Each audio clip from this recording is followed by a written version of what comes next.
छत्रपती संभाजीराजे शिवाजीराजे भोसले यांचा खरा इतिहास। आनाजी पंत व सोमाजी पंतांनी छत्रपती संभाजीराजेवर कोणती कटकारस्थानी केली। एके दिवशी शंभूराजांचा यार रायप्पा महाद्वाराजवळ चौकीवर होता। तेवढ्यात त्याच्यासमोर एक शृंगारलेली सांडणी येऊन उभी राहिली। रायप्पाने चौकशी केली असता कळले की ते फिरंग्याचे वकील भास्कर ठाकूर आहेत व सुर्णवीस अण्णाजी दत्तोंना भेटायला चाललेत। रायप्पाने प्रश्न केला, राजे गडावर नाहीत, मग आपण स्वराज्याचे काम असेल तर युवराजांना भेटावे आणि तसा निरोप शंभूराजांना पाठवला की फिरंग्याचे वकील भेटायला आले आहेत। शंभूराजांनी वकिलांची विचारपूस केली, काय काम होते किंवा कसे व या संदुकीत काय आणले आहे। त्यावर वकिलाने सांगितले, यात 2 मोठे रत्नहार आहेत, गोव्याहून पाठवलेले, अण्णाजी दत्तूंसाठी आहेत। कशासाठी म्हणून शंभूराजाने विचारणा केल्यावर वकील गोंधळला व घडला प्रकार सांगून टाकला। काही महिन्यापूर्वी आमचे वकील थोरल्या महाराजांना भेटायला आले होते, तेव्हा त्यांनी राजांना नजराना पेश केला होता, पण अण्णाजी व मोरोपंतांना भेटवस्तू आणायला विसरले होते। त्यामुळे नाराज अण्णाजींनी 3-4 पत्रे पाठवून आमचे वकील रामजी पंतांना दटावले होते की राजकारभारात कारभाऱ्यांना हाताशी नाही धरले तर मोठी मोठी कामे मातीस मिळतात, म्हणूनच मग त्यांच्यासाठी हे 2 हार पाठवलेले आहेत। शंभूराजांनी ते 2 हार ताब्यात घेतले व स्वराज्याच्या रत्नशाळेत सरकार जमा केले। ती स्वराजांची संपत्ती होती, कोणा व्यक्तीची नव्हती। त्याच दिवशी सायंकाळी अण्णाजी दत्तोंचे धाकटे बंधू सोमाजी दत्तो शंभूराजांच्या भेटीला आले होते व त्या 2 हाराबद्दल विचारू लागले होते। त्यांना सांगण्यात आले, दादाने काही महिन्यामागे गोव्याला द्रव्य पाठवले होते 2 रत्नहार घडवायला। ते 2 हार बनवून आणलेले आहेत, परंतु चुकून आपणाकडे आलेले आहेत, तेव्हा ते मिळावेत। यावर संभाजीराजांनी त्यांना सांगितले की ते 2 हार सोनार घेऊन आले नाहीत, ते 2 हार फिरंग्याच्या वकिलाने आणलेले आहेत, आणि जर तुमचे असे म्हणणे असेल की तेच ते हार आहेत तर हार पाठवण्यासाठी सोनारांनी वकील पाठवण्याच्या पद्धती कधीपासून चालू केल्या? ते गव्हर्नर झालेत का? सोमाजी दत्तो निरुत्तर होऊन निघून गेले, पण शंभूराजावर आळ आणण्याचा निश्चय करूनच। राजपुत्राला बदनाम करण्याची संधी सोडायची म्हणजे मूर्खपणाच नाही का? मग ठरल्याप्रमाणे अण्णाजी दत्तोंनी आपले 2 रत्नहार संभाजीराजांनी हडपल्याचा कांगावा केला। शंभूराजांना या आरोपाचे उत्तर देण्यासाठी दरबारात पाचारण केले गेले। शंभूराजाने दरबारात ते हार माझ्याकडे नसून सरकारी रत्नशाळेत जमा केल्याची पावती सर्वांना दाखवली व त्यांच्यावरचे आरोप निराधार असल्याचे सिद्ध झाले। पण आरोप करणारे दरबारातून बाहेर पडले, ते राजपुत्राला कोंडीत पकडण्याचे ठरवूनच। दुसऱ्या दिवशी अण्णाजीच्या वाड्यात खलबत झाले। अण्णाजी, सोमाजी, राहुजी व इतर भ्रष्ट कारभाऱ्यांची एकत्र येऊन शंभूराजांचा काहीतरी इलाज करायचे एकमताने ठरवले आणि त्याचप्रमाणे पुढे मिळेल ती कारणे पुढे करून शिवपुत्राला बदनाम करण्याचा ठराव एकमुखाने मंजूर झाला। शंभूराजांनी स्वराज्याला तिजोरीला लागलेली छिद्रे ओळखली होती व कारभाऱ्यांचे भारी कारभार माहीत झाले होते, म्हणून त्यांचा बंदोबस्त करणे, त्यांना आपल्या स्वार्थाच्या मार्गातून दूर करणे अगत्य वाटणं कारभाऱ्यांसाठी आवश्यकच होते, अन्यथा बिचारे उघडे पडले असते। याच भ्रष्ट कारभाऱ्याची मुलगी हंसा हिचे संभाजीराजावर एकतर्फी प्रेम होते। संभाजीराजे दिसायला शिवाजीराजांपेक्षाही उजवे होते हे तुम्हाला सांगायला नको। अशा देखण्या राजबिंड्या पराक्रमी पुरुषाबद्दल आकर्षण असणे स्वाभाविकच होते, पण शंभूराजे मात्र आपल्या मर्यादा सोडत नव्हते, हंसाच्या प्रेमाला प्रतिसाद देत नव्हते। स्वराज्याची प्रथा चाकोरी मोडण्याचा त्यांचा इरादा नव्हता। अण्णाजींना आपल्या मुलीची तळमळ कळली होती व संभाव्य परिणामांची कल्पना आली होती। त्यांनी आपल्या मुलीचे हात जखटण्याचा प्रयत्न केला व घाईघाईने तिचे लग्न लावून दिले। अण्णाजींनी सुटकेचा निश्वास सोडला, परंतु हंसाचे ज्याच्याशी घाईघाईने लग्न लावून दिले होते तो अगदीच नेबळट होता, असे हंसाचे मत होते। लग्न होऊन 3 वर्षे झाली तरी हंसाला काही मूलबाळ नव्हते। यावरून आपणास कल्पना येते की हंसाच्या दाव्यात तथ्य होते। हंसा अतृप्त होती वैवाहिक जीवनात उदास होती। एकीकडे शंभूराजावर असलेले एकतर्फे प्रेम व नवरा असा नेबळट, हंसाची घालमेल संपत नव्हती, पण काहीतरी मार्ग काढणे आवश्यक होते। 3 वर्षानंतर आता हंसा वसंत पंचमीच्या सणासाठी माहेरी पाचराडला आली होती, मनाशी पक्का निश्चय करूनच। एकतर शंभूराजाला आपण स्वीकार करायला लावायचा, अन्यथा हे जीवन संपवायचं। शंभूराजा आपणाला स्वीकारत नाही व आपला नवरा आपल्या योग्यतेचा नाही, अशा दुहेरी कात्रीत हंसा सापडली होती। शंभूराजे आपल्या महालात लेखन काव्य करण्यात मग्न होते। कोणालाही आत न सोडण्याचा पहारेकऱ्यांना हुकूम होता, परंतु शंभूराजांनीच आपल्याला बोलावले आहे असे भासून हंसा महालात आली होती। तिने शंभूराजाकडे आपले मत व्यक्त केले होते। शंभूराजाने तिला नाना प्रकारे समजावण्याचा प्रयत्न केला होता। तू अण्णाजी काकांची मुलगी आहेस, विवाहित, सासुरवासीन आहेस, अशा प्रकारे वागणे योग्य नाही, वगैरे वगैरे, पण ती काही ऐकण्याच्या तयारीतच नव्हती। तिने शंभूराजांचा मुका घेण्याचा प्रयत्न केला, तेव्हा राजाने धाडकन तिच्या थोबाडीत मारली, तरीही ती मागे हटायला तयार नव्हती। शंभूराजांना आलिंगन देण्याचा प्रयत्न करत होती, आपले प्रेम स्वीकार करण्याचा प्रयत्न करत होती।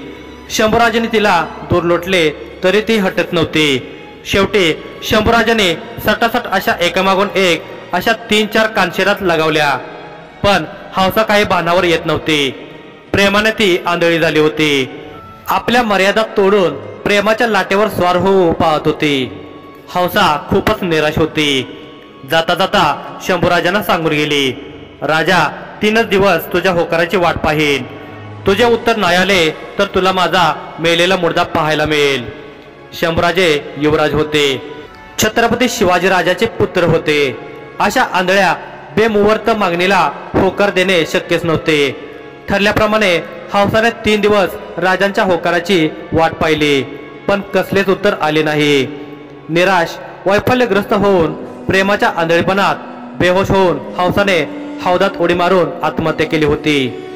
हंसा असे काही अघटित करेल असे शंभूराजांना वाटत नव्हते, आणि तिची मागणी मान्य करणे शंभूराजांना शक्यच नव्हते। घडला प्रकार कोणाला सांगणे हे योग्य नव्हता। काय सांगायचे आणि कसे सांगायचे म्हणून राज्य गप्प बसले, परंतु कारभारीने ठरवल्याप्रमाणे आत्महत्येची हत्या व एकतर्फे प्रेमाला दुतर्फे प्रेमाचा रंग भरला व शंभूराजावर आळ घेतला। प्रेमाच्या बेहोशीत मेली होती ती हंसा, पण हत्या झाली होती ती शंभूराजांच्या चरित्राची। हंसाच्या आत्महत्येचे भांडवल म्हणजे कारभाऱ्यांना खजानाच होता। तोच खजाना आमच्या इतिहासकाराने आतापर्यंत पुरवून वापरला व शंभूराजांना पुरते बदनाम करून ठेवले। वास्तविक पाहता राजांना अनेक लग्न करण्याची त्या काळी परवानगी होती, प्रथा होती। शंभूराजांच्या मनात असते ते त्या वृत्तीचे असते तर त्यांनीही मुघलाप्रमाणे जनानखाना बनवला असता, परंतु ते शहजादे होते, स्वराज्याचे, मोगलाईचे नव्हते। आया बहिणींचा इज्जत करण्याची, स्त्रियांचा मानसन्मान राखण्याची रीत त्यांच्या आजी जिजाऊ साहेबांनीच शिकवली होती। आया बहिणींचा मान मरातब इज्जत सांभाळण्यासाठीच स्वराज्याची निर्मिती झाली होती। यात स्वराज्याच्या युवराजाकडून अशी आगळीक शक्यच नव्हती, कदापिही ते शक्य नव्हते, पण इतिहासकाराने आपल्या लेखनाद्वारे शक्य केले होते। तलवारीच्या बहादुरी पराक्रम लेखने बादशहांसमोर निष्प्रभ ठरल्या होत्या। शंभूराजांना नाहक बदनाम केले गेले। जन्मजन्मासाठी, विशिष्ट लोकांच्या जन्मजन्माच्या पोटा पाण्यासाठी, नाटककारांसाठी, चित्रपट निर्मात्यांच्या उदरनिर्वाहासाठी। शंभूराजांवर अण्णाजी दत्तोंचा राग असण्याचे आणखी एक कारण होते। अण्णाजी दत्तो शेतकऱ्यांकडून सारा वसूल करताना त्यांच्या मागे लागलेले पोट, दुष्काळ वगैरे काही पाहत नसत। अण्णा कारभारात एकदम कडक असल्याचे दाखवत, गरीब शेतकऱ्यांना विशिष्ट प्रसंगीही सारा माफीचा निर्णय घेत नसत, कोणाला घेऊ देत नसत। अण्णाजीकडे राजाने कोकणचा दाभोळ, राजापूर, कुडाळपासून फोंड्यापर्यंतचा कारभार दिला होता। याच प्रदेशातून येणाऱ्या महसुलात अण्णाजी अनेकदा तूट दाखवत व तेच द्रव्य गोवा व फोंड्यातील सावकारांकडे दामदुपटी व्याजी लावत। या कामी त्यांना मदत व्हावी व सगळे काम निर्धास्तपणे व्हावे यासाठी त्यांनी आपल्या मर्जीतील खास माणसेच कारकून सरकारकडून म्हणून ठेवली होती। खरे तर स्वराज्याशी चाललेली हे बेमाने थोडी बहुत राजांच्या कानावर होतीच, परंतु अण्णाजींनी स्वराज्यासाठी केलेली मेहनत चांगली होती म्हणून राजे याकडे जाणीवपूर्वक थोडे दुर्लक्ष करीत होते। जसे तळे राखी तो पाणी चाखी या नात्याने पण शंभूराजांच्या नजरेतून ही गोष्ट सुटली नव्हती। स्वराज्याच्या तिजोरीला लागलेली गाळण त्यांच्या लक्षात होती आणि त्यामुळेच त्यांनी अण्णाजी व इतरांच्या अनेक चोऱ्या पकडल्या होत्या। त्यामुळे हे कारकून कारभारी आतून दुखावले होते, शंभूराजांचा काटा काढण्याची मोहीम राबवत होते। राजांनी शंभूराजांना दक्षिणेच्या मोहिमेत नेऊ नये असा शहाणाजोगा सल्ला त्यांचाच होता। छत्रपती शंभूराजांच्या सावत्रमाता सोयराबाई यांचे कान फुंकले व राजाने शंभूराजांना दक्षिण मोहिमेत नेले तर युवराज पराक्रम गाजवतील व राजांच्या गळ्यातील ताईत बनतील, मग तुमच्या राजारामांना आणि तुम्हाला वनवास, बाकी काय। सोयराबाई त्यांच्या जाळ्यात अडकल्या व त्यांनी कैकेयीने जसा दशरथाकडे 2 मागण्या करून पेच प्रसंग निर्माण केला त्याची पुनरावृत्ती केली। शंभूराजांना मोहिमेवर नेऊ नये, अन्यथा स्वराज्याचे 2 भाग करून वाटून द्यावेत, अन्यथा आम्ही देहत्याग करू, अन्न पाणी वर्ज्य करू। सर्वसामान्यांच्या रक्ताने गामाने उभे राहिलेल्या स्वराज्याचे तुकडे करणे शक्य नव्हते आणि म्हणूनच शंभूराजांना दक्षिण मोहिमेवर न नेण्याचा निर्णय महाराजांना पटत नसतानाही घ्यावा लागला होता। तरुण राजपुत्राला रणांगणावर मर्जुमकी गाजवायची संधी द्यायची नाही तर काय त्याला कोंबडीसारखे मालात कोंडून ठेवायचे हे राजांना पटत नव्हते। पण पेच प्रसंग दांडगा व गृह कलहाला आमंत्रण देणारा होता। शिवाय महाराजांच्या गैरहजेरीत शंभूराजांच्या सुरक्षिततेचा प्रश्नही राजांसमोर होता आणि रायगडावरील परिस्थिती विश्वास ठेवण्या योग्यतेची नव्हती। म्हणून राजाने निर्णय घेतला, पण शंभूराजांना रायगडापासून दूर 5000 फौज मदतीला देऊन शृंगारपुरात ठेवण्याचा। शिवाय ऐनवेळी अचानक काही बिकट प्रसंग उद्भवलास तर संभाजीराजांची तातडीने मदत करता यावी यासाठी हक्काची असणारी माणसे थोड्याच अंतरावर होती। संभाजीराजांचे सासरे पिलाजी शिर्के 10,000 ठाणबंद फौजेसह याच प्रदेशात कायम वास्तव्याला होते।